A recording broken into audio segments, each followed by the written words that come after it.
fan đồn Triệu Lệ Dĩnh đã dẫn Lâm Canh Tân về, ra mắt người nhà, chuyện này có thật không? Triệu Lệ Dĩnh và Lâm Canh Tân bí mật ra mắt người nhà hậu nghi vấn, phim giả tình thật. Dù Giữ Phượng Hành đã kết thúc một thời gian nhưng sức nóng của phim vẫn chưa hạ nhiệt. Mới đây, ekip cùng dàn diễn viên chính của phim như Triệu Lệ Dĩnh, Lâm Canh Tân, Tuyên Lộ đã tổ chức tiệc mừng thành công của phim tại Hoành Điếm, Trung Quốc.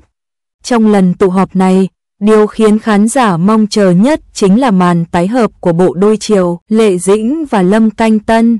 Sức nóng của Giữ Phượng Hành giúp cả hai trở thành một trong những cặp đôi màn ảnh được quan tâm bậc nhất hiện nay. Theo đó, netizen tinh ý phát hiện đoàn đội của Triệu Lệ Dĩnh và Lâm Canh Tân ngồi ở bàn có đề tên của đối phương. Nói cách khác, Triệu Lệ Dĩnh đã đưa đại diện phòng làm việc của mình tới gặp Lâm Canh Tân. Cả hai bên cũng được bắt gặp đang nói chuyện rất nhiệt tình và vui vẻ. Những chi tiết này khiến cư dân mạng liên tưởng việc Triệu Lệ Dĩnh đã dẫn Lâm Canh Tân về, ra mắt người nhà, chính thức công khai chuyện yêu đương với vòng bạn bè. Hành động này của hai diễn viên khiến fan hy vọng một cái kết đẹp từ phim đến ngoài đời. Dù cư dân mạng đoán già đoán non nhưng cả hai vẫn chưa có động thái chính thức nào về tin đồn hẹn hò. Cả hai khẳng định đối phương là người bạn thân thiết trong công việc và cuộc sống. Hiện tại, Triệu Lệ Dĩnh đang tập trung quay phim. Cô lỡ hẹn với Thảm Đỏ Cannes khi phải tập trung hoàn thiện những phân cảnh cuối cùng của bộ phim khoa học viễn tưởng tại nhân gian. Về phía Lâm Canh Tân, dân tình cũng vô cùng mong ngóng bộ phim tiếp theo của anh là câu chuyện Hoa Hồng đóng cùng Lưu Diệc Phi. Đây hứa hẹn sẽ là vai diễn rất thú vị của Lâm Canh Tân trên màn ảnh thời gian tới. 02. Cảnh nóng của Triệu Lệ Dĩnh và Lâm Canh Tân gây sốt. TPO bộ phim Giữ Phượng Hành do Triệu Lệ Dĩnh đóng chính gây sốt khi lập 13 kỷ lục thời điểm mới lên sóng. Trong đó, cảnh động phòng của hai diễn viên chính trở thành đề tài bàn luận nóng nhất trên mạng xã hội. Ngày 4 tháng 4, QQ đưa tin trong tập 30 của Giữ Phượng Hành, sau thời gian chịu nhiều khó khăn đau khổ, Bích Thương Vương Thẩm Ly, Triệu Lệ Dĩnh đóng, và Thần Quân Hành Chỉ, Lâm Canh Tân diễn, đã đến với nhau. Cảnh quay động phòng của cả hai ngay lập tức gây sốt mạng xã hội Trung Quốc. Theo QQ, các từ khóa xung quanh cảnh nóng này chiếm lĩnh các bảng xếp hạng từ khóa được tìm kiếm nhiều nhất trên các mạng xã hội như Weibo, Douyin, TikTok Trung Quốc. Trong đó, khán giả bày tỏ sự phấn khích với sự phát triển tình cảm của hai nhân vật, đồng thời khen ngợi các diễn viên nhập tâm, cảnh quay đẹp, nghệ thuật nhưng không thô tục.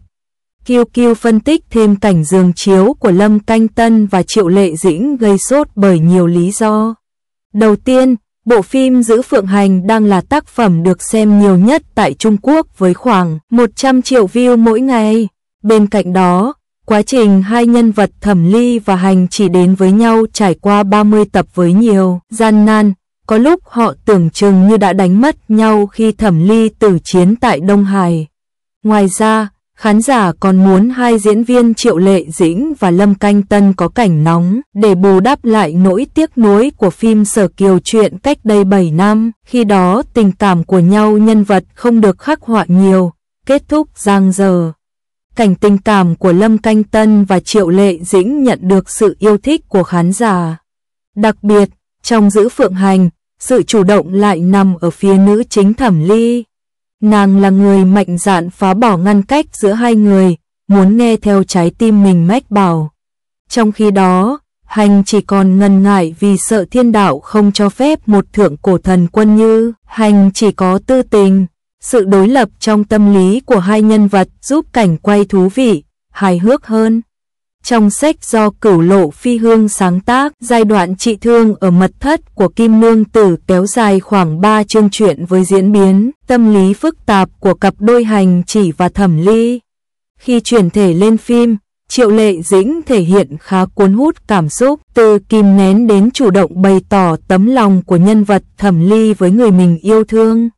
Ngược lại, Lâm Canh Tân hứng chịu vô số lời chỉ trích của khán giả vì biểu hiện kém cỏi trong cảnh này. Hàng loạt từ khóa mỉa mai diễn xuất của anh đã đứng đầu bảng tìm kiếm Weibo. Triệu Lệ Dĩnh hôn con hến, ý nói con hến không chịu mở miệng. Lâm Canh Tân hãy mở miệng ra, hành chỉ không được rồi.